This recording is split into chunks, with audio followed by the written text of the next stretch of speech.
بسم اللہ الرحمن الرحیم۔ مدینہ عثمانی دور میں عثمانیوں کا یہ دور سلطان سلیم اول کے مصر پر قبضہ سے شروع ہوتا ہے جو 923 ہجری میں ہوا۔ اس دور میں اہل حجاز کی ولا اور تابع داری عثمانی حکمرانوں کے لیے رہی، چنانچہ اہل حجاز کا وفد سلیم کے پاس پہنچا اور اس نے حجاز کو سلیم کی تابع داری میں دینے کا اعلان کیا، جس کے بعد سے حجاز عثمانی ترکی سلطنت کے ماتحت آ گیا۔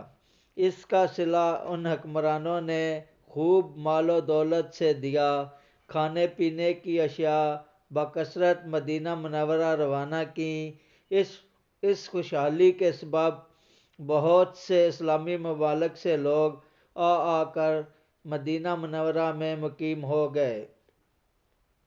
سلطان سلمان قانونی نے 939 ہجری 1532 عیسوی میں ایسی مضبوط فصیل تعمیر کرائی جو مدینہ منورہ کو ہر طرح کے حملے سے بچاؤ کے لیے کام دے سکے، اور مدینہ منورہ ایک محفوظ قلعہ کی مثل ہو گیا۔ اس چوطرفہ فصیل میں بہت سے دروازے رکھے گئے، متعدد برج بنائے گئے جن میں پہرہ دار حفاظت کے لیے ہمہ وقت رہتے تھے۔ باب شامی کے پاس ایک مضبوط قلعہ بنایا گیا جس میں مدینہ کی حفاظت کے لیے فوج رہتی تھی۔ اس طرح یہ شہر امن و امان کا گہوارہ بن گیا۔ یہاں کے باشندوں کی تعداد میں بھی خاطر خواہ اضافہ ہوا، علمی ترقیاں بھی ہوئیں۔ 12ویں صدی ہجری میں مدینہ کے حالات پھر خراب ہوئے۔ مدینہ میں موجود بعض طاقتوں نے سر ابھارا۔ قومی خانہ جنگی کے حالات پیدا ہوئے جن کی پشت پناہی مدینہ کے بعض لوگ کر رہے تھے۔ ادھر عثمانی حکومت کی گرفت بھی مدینہ میں کمزور پڑ چکی تھی، جس کی وجہ سے مدینہ منورہ میں حالات ابتر ہو گئے، یہاں تک کہ یہ کشمکش کے حالات اہل مدینہ کے شریف سرور پر غلبہ اور اس کے یہاں سے دستبردار ہونے پر ختم ہوئے، اور مدینہ میں امن و سکون اور اطمینان و راحت 12ویں صدی ہجری کے آخر تک قائم رہے۔